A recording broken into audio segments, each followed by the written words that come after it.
us to not take it so seriously when we encounter people, especially those we have close interpersonal relationships with, friends, loved ones, mainly like loved ones, relatives, sort of thing, who are committed to misunderstanding you. I need us to not take that personally moving forward. I need us to just kind of let it roll off our backs here.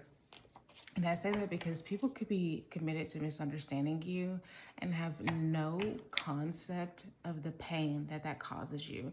Doesn't make it right, doesn't make it justifiable, doesn't mean that you're not warranted in how you feel.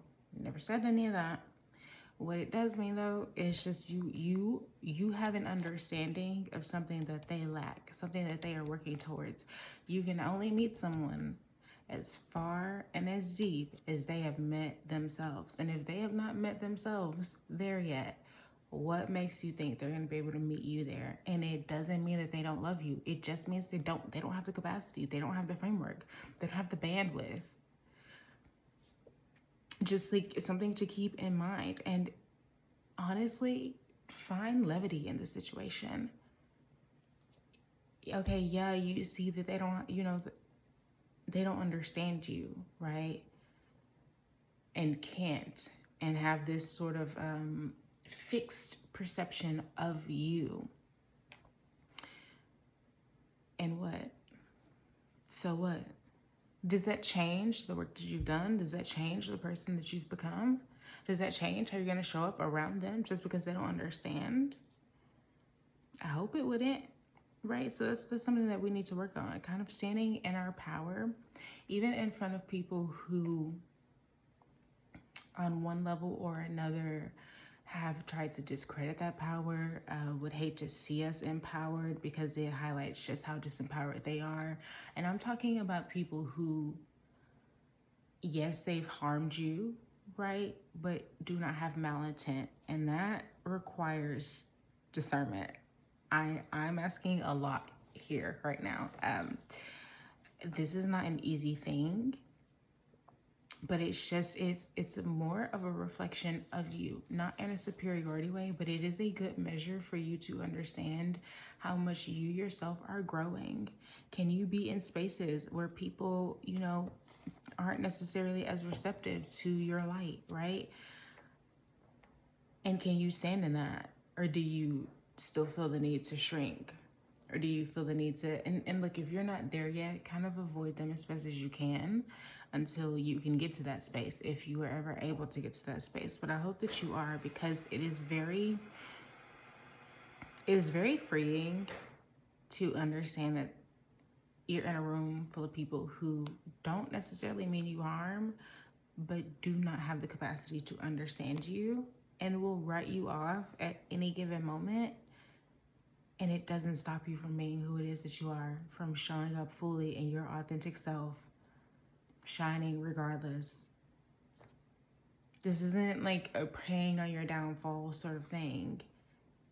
And I think that we sort of go to that a little too much, especially as it comes to familial relations. This person, that person's preying on my downfall. No, babe, they just haven't broken the loop. They haven't stopped the cycle. They have not broken the cycle for themselves. How are they going to be able to hold the capacity of you breaking the cycle? Yes, on some level, energetically, they are jealous that you broke the cycle. And if not jealous, like, they find you as a threat. And that's kind of what you have to understand. It's like, on a level for them, it's safety, it's survival. They do see you as a threat energetically. And that's okay. That's okay. As long as they don't actually mean you harm, like, that's okay. Because it just means that you are opening the doorway for them to walk through it, should they so choose at any given moment. Not that that's your work. Just because you open the doorway doesn't mean that you have to hold their hand and guide them through it. No, you just made it possible, right? Like, you broke that energetic tie, that energetic threshold, right? So now everyone else can. It's a little bit easier for them. And we can whine about how annoying or unfair it is or exhausting it is to to always be the first one to take the first step. But yeah, have you considered that that's what you're here to do? You're the initiator. You break barriers, you break chains, so those after you and those before you can do so. Wouldn't you rather do that? Right? Like it gives the energy of, well, I paid off all of my student loans. So even though millions of people have been screwed over by the system that is student loans, they should have to pay all of that off too. You understand you were screwed over. So other people should just be screwed over and suffer too? You could, do you know what I'm saying with that, like that analogy? That sometimes that's just your role. That's the calling on your life. And I mean, yeah, you could shy away from it, but why would you want to? Why do you want it to be harder for them?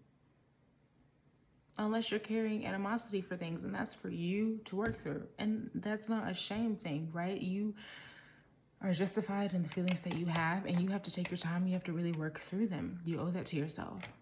I'm not saying that at all, but I'm saying for those of us who are able to take on this enlightened, empathetic, you know, there's a word, lost me.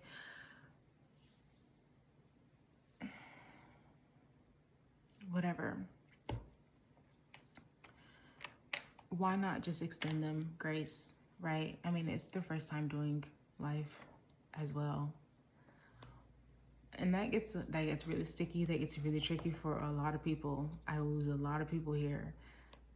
But at the end of the day, you cannot control what someone else is going to do. You cannot control how someone else chooses to move through their own life. And at the end of the day, you don't know what's on their soul. You don't know what life cycle they're on, what they're meant to go through. Not everyone is meant to ascend in this lifetime. And you got to respect that. Everything has its place in the universe, in the universal order, right? We're all here for a reason. We all play a role, we all play a part. And as long as you remember that, it's very easy to detach from certain things. And I'm not spiritually bypassing your very real human emotions. I speak a lot here on this page about the struggle between cosmically understanding things as an energetic being, right? The place of universal order, how things just are, and also the real live human emotion that still comes from the lived experience of that thing.